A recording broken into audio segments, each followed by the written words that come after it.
And thanks to Miles for Migraine and to Shirley for inviting me. And more than that, thank you for sharing your lunch with me. I know that you should really be having a break and this, not working through your lunch. But I really appreciate that, and also spending your Saturday with us, which should, really, I think is a nice vote of confidence in Miles for Migraine, but also I think great that you're here creating community and getting to know each other and meeting each other, because as I'll talk about today, getting to know other people with migraine and creating a community around migraine is a really healing, part of a really healing process, and something that is really important in ending stigma around migraine. So I know migraine stigma firsthand really well. I've had migraine my entire life. I don't remember a time not having really severe headaches. When I was little, my parents took me to the doctor. The doctor told them that I had a type A personality and nothing could be done.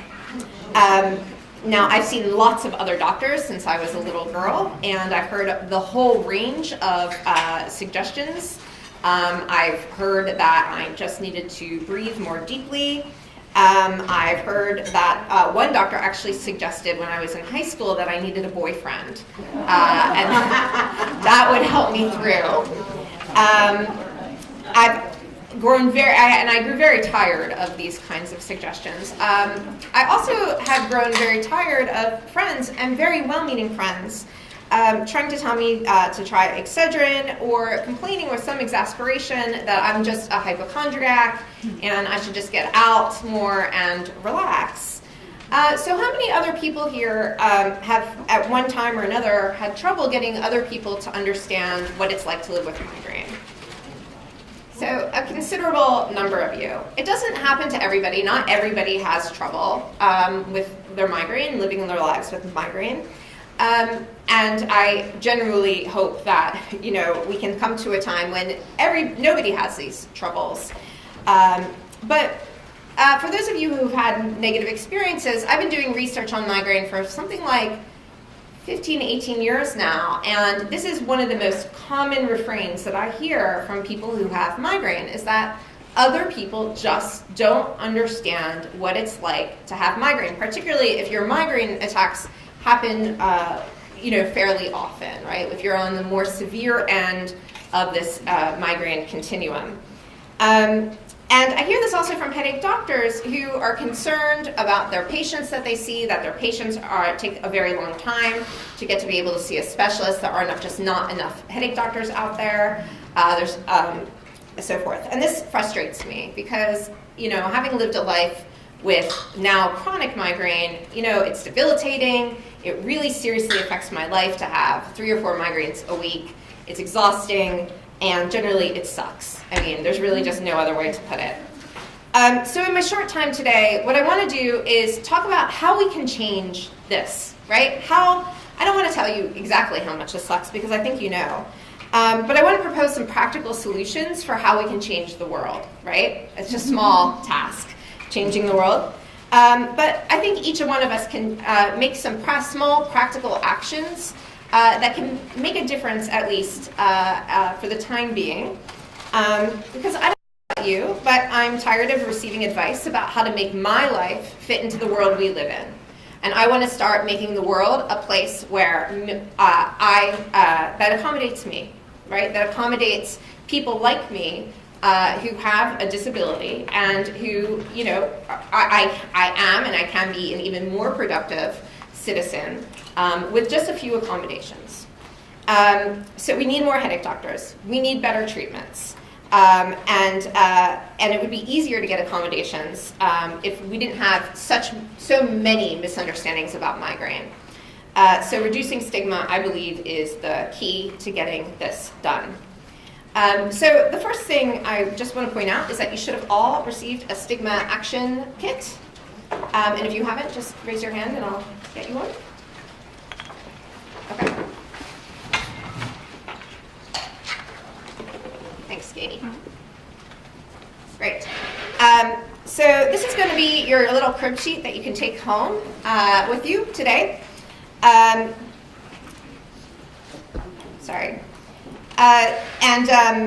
explain some of the basics and what this all means as we progress. Now, I don't want to spend all my time explaining stigma to you, but I have to give you a little bit of background information so you know why this is so important and what this all means. We can't reduce stigma unless we understand what it is and how it's made and so forth. Okay, so 3 components to stigma. There are stigmatizers. We know who they are. There are people who endorse damaging or stigmatizing ideas about migraine. And you know a lot of those people. They're people who are very often well-meaning, but they just don't understand what it is that we're going through. And, you know, I mean, I don't necessarily blame them. I mean, they're given messages all the time from the media, from public culture, that migraine is easy to treat, that it's not a big deal. And so they say things like, I wish I could stay home every time I had a headache, you know, or I can go to work with a headache. What's going on with you? Or, you know, you really should learn how to relax, right? You know, all of these things. So those are the stigmatizers. Those are people who we want to engage with. But I don't want to put all the blame on individual people because, like I said, they're getting these messages from the world around us. So there's what can we call this general sense out there in the world that migraine is not a serious problem. So this is the social sphere, and some of this happens in newspapers. Sometimes maybe you'll see a headline about a political situation or traffic or something like that being called a migraine. Trump is always having migraines in his politics, right? That's always in the headlines. And in that case, migraine is simply being used as a metaphor for something that's stressful or annoying, but not really serious. So that's one way that public culture stigmatizes migraine. Or migraine will show up as a punchline for somebody who wants to avoid their regular duties, like, you know, women not wanting to have sex, for example. Let me ask you, what are some of the negative stereotypes out there about migraine? Anybody? That's right, go ahead. Like that you might be lazy. That you might be lazy. Anybody else? And you can push through them, that it's just a headache. Yeah, you can just push through, it's a headache. If you can't see it, it's not real. It's not real, it's in your head. Migraine patients are whiners. Yeah, that you're a whiner, Looking for attention. looking for attention. Anything else? Psychosomatic. Katie's my scribe here, so she's writing these things down. Just right now. So these are all these ideas that are floating around out there. So not only are these ideas hurtful, but they're also stigmatizing. And these ideas about who people with migraine are really deeply problematic because they get institutionalized into our policies, into legislation, into funding priorities, and into medicine itself. So if you've ever wondered why we don't have as many headache medicines as perhaps we should, one of the primary reasons is, and we know this from sociological research, is that funding decisions are influenced by how policymakers think about the patients who will be funded. So the more stigmatized a disease is, the less likely it is to get funded. And if somewhere in the back of a funder's brain, they're thinking that people with migraine are, let's say, lazy people suffering from a disorder that's not real, that they're just whining or attention seeking, that disease is not going to get funded as highly. So this helps explain why the NIH sets aside pennies to the dollar when it comes to funding migraine as compared to almost any other disease.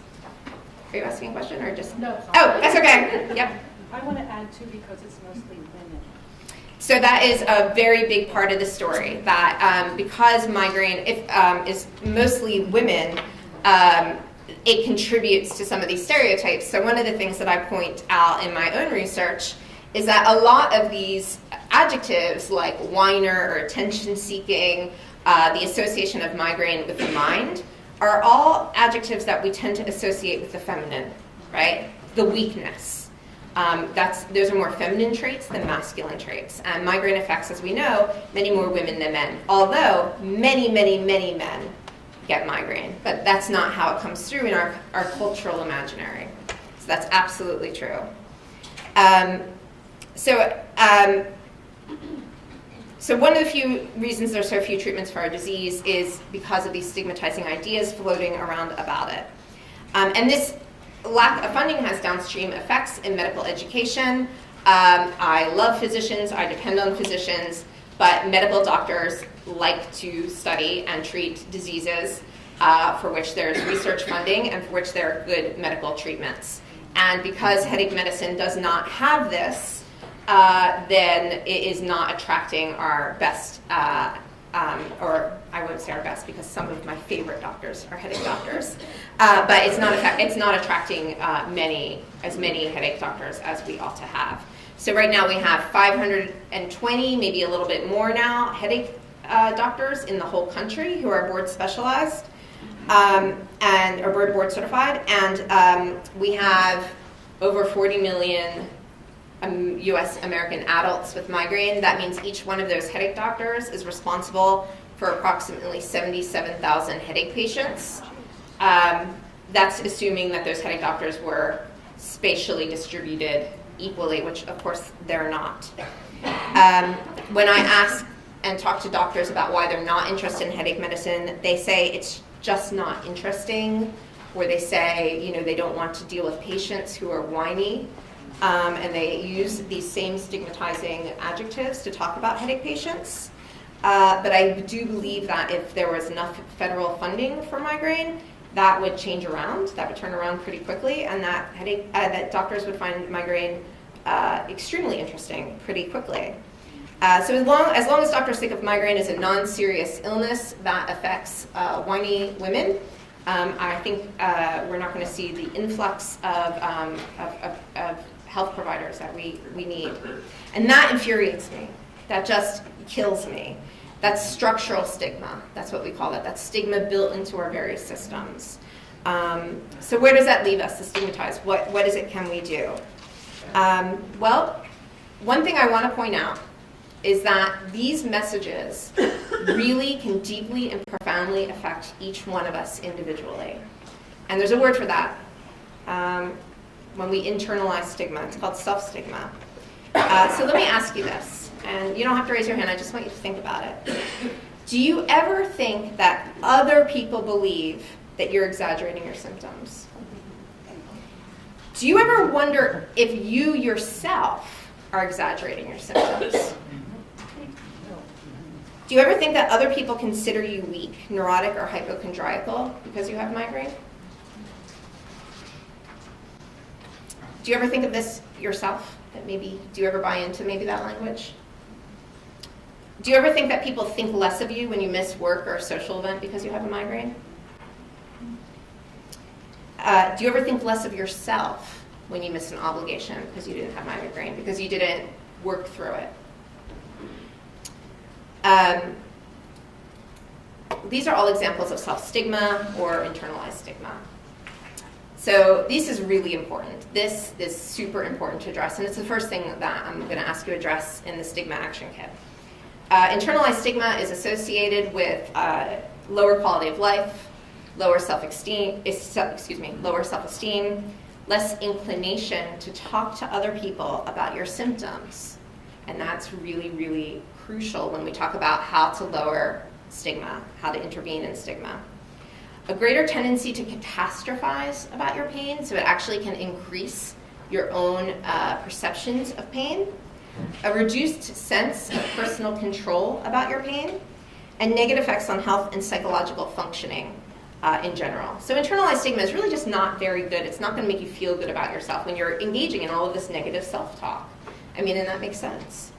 And it also makes a lot of sense that when you are confronted with all of this negative messaging about something that you consider very disabling, that is very disabling, you're going to internalize some of that messaging.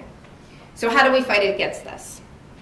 The best stigma intervention programs fight stigma at all of those levels. At the interactional level, engaging with the stigmatizers. At the policy level, engaging with structural stigma. And at the individual level, engaging with yourself, right? And thinking about how to deal with that negative self-talk. That's an overwhelming task, which we're not going to accomplish today. But I wanted to put together this toolkit so at least you have a place to start. I'll just direct your attention to the toolkit so we can learn a little bit about it. So I think the first thing to do, you guys have already engaged in a lot of this work. The first thing to do is to study and just learn what there is to know about migraine so that you are educated and about what it means to talk about migraine as a disease. Understanding migraine is going to help protect you from some of those stereotypes, right? Learning that there is, as of yet, no cure to migraine can help protect you from snake oil salesmen, can help protect you from some of those comments about, why don't you try X, why don't you try Y? My friend was cured by taking a lot of ginger, those kinds of statements. Learning the complicated relationship between migraine and stress can help protect you from those who claim that migraine is all in your head, for example. So the second thing that I'm going to want you to do, and I believe you're going to be working in some of the breakout groups about this, is thinking and reflecting on how some of this negative messaging might be affecting you personally, right? So how might you be internalizing some of these messages and catching yourself when you engage in some of this negative self-talk. I know I, myself, even after many, many years of doing this research, still sometimes think, I don't want to bother anybody about my migraine. I don't want to, my migraine's not important enough to bother with this particular advocacy event or this particular whatever. Like, it's not, I tend to dismiss the importance of my own disability. I had to have my husband tell me I was disabled many times before I myself accepted it. So I had to think about that, and I have to recognize that I can embrace the fact that I am actually in bed a lot of the time with migraine. Like, I had to kind of accept that for myself. But I also think that you have to ask yourself some difficult questions, which is, are you ever in the position where maybe you are stigmatizing? And I know that happens in all pain communities, where sometimes we see somebody, migraine's a spectrum disease, and we see somebody else, they talk about their migraine, and you're like, is it really that bad? I mean, you're out and about, could it be that bad? And so I want you to remember that when somebody else talks about their pain, we all have to honor each other's pain. We all have to respect each other's pain. And we all have to work together as a community. The next piece about this is instruction, right? And that is about learning how to actually speak out and make connections. Because one of the things that we know about stigma intervention is that public education campaigns can really reduce stigma. But the intervention that really works to reduce stigma is what's called contact. And that means getting out there and actually talking about your experiences with people who know you and people who care about you. They want to hear. So I'll just say very briefly a little story about me. My best friend for many years was my roommate in college, was my roommate after college, saw me experience debilitating migraines for many years, but always made me feel just a little bit bad about them, just like a little bit like, why don't you just get up and go? After she read my book, called me up and said, I didn't know you had all of that pain. I was like, how could you not know? You were living with me. And I think I never really talked to her. I think I never really sat down and said, this is how this affects me. This is how this affects my life. And I think that we maybe assume too much of the people around us, that we don't open up necessarily about the profound implications that migraine has in our life. And so I would encourage each of you to think about sharing, right? We can't reduce stigma until we can talk about it, until we can talk about the effects that migraine has on us. So there's a couple instructions here about ways to watch your language. And I know we're a little short on time today, so I'll just very briefly go over this. The recommendations for language were developed by Dr. Young, who is going to talk to us a little bit later here. But we know sometimes it seems like a little too politically correct to think how we talk, to think about language, but we also know that language can really shape how other people think about anything, really. So with that in mind, it makes sense to talk about migraine, particularly when your migraine is severe, as a disease. It's a disease process that can progress and become more chronic. When migraine has a real impact on your life, disease has a little bit more oomph than condition, for example. We also talk about migraine in the singular rather than in the plural, because migraine attacks happen periodically, but you have migraine all the time, right? So you want people to understand that even when you're not having an attack, you still have migraine, and that will help communicate that migraine is a disease that affects you all the time. We don't talk about migraine headache. We don't say, oh, I'm having a headache. We talk about migraine. Migraine is more significant. The one I really love that Dr. Young has worked on is trying to get rid of this medication overuse headache, because that term puts so much blame on patients, when really the problem is the medication, right? The medication we're given doesn't work well enough, and so we're forced to take more of it, then our body adjusts, and then we take more of it, and then our body adjusts, and next thing you know, we're in this cycle. The problem's the medication, it's not us. So he suggests rebound headache or medication adaptation headache to take some of the stigma and responsibility off patients. And so this one is a little bit more contentious, but I really strongly advocate for what's called person-first language in all of disability studies and all of many other advocacy groups. We talk about people having epilepsy versus epileptic, people having diabetes instead of a diabetic. In migraine, we would like people to talk about people with migraine instead of migraineur. Migraineur is a word that transforms the noun migraine into a verb. Yep, okay. That's it. And then I'm going to point to the very last thing, which is under ACT, that you can connect with all of these other headache organizations in order to, like Alliance for Headache Disorders Advocacy, so that you can get in touch with your congressmen and legislators when important, relevant policies come up. Okay, so now I really don't have a lot of time, but I want to have a little breakout session, because what happens when you talk to your friends and family under this instruct section, and they start saying very stigmatizing things to you, right? How do you respond to that? And so what I hope we can do in just the last few minutes we have is that you can bunch up into groups, and you should have a sheet in front of you with some of these stigmatizing comments, and talk to each other about, so what are you going to say in response to somebody who says you're just stressed out? Because one of the things is we know exactly what people are going to say to us, right? Everybody, we keep hearing the same things over and over again. So wouldn't it be great to have a script? Wouldn't it be great to have some idea of what you might say in response to when somebody says something like this to you? 10 minutes? You can have more time. Okay. Yeah. All right. So let's have 5 minutes. Find 3 or 4 people around you. And I'm going to assign different groups different comments that they can address. So let's say this side of the room, you're just stressed out. So all the groups here, you're just stressed out. Then I'm going to have half the groups here do, it's that time of the month.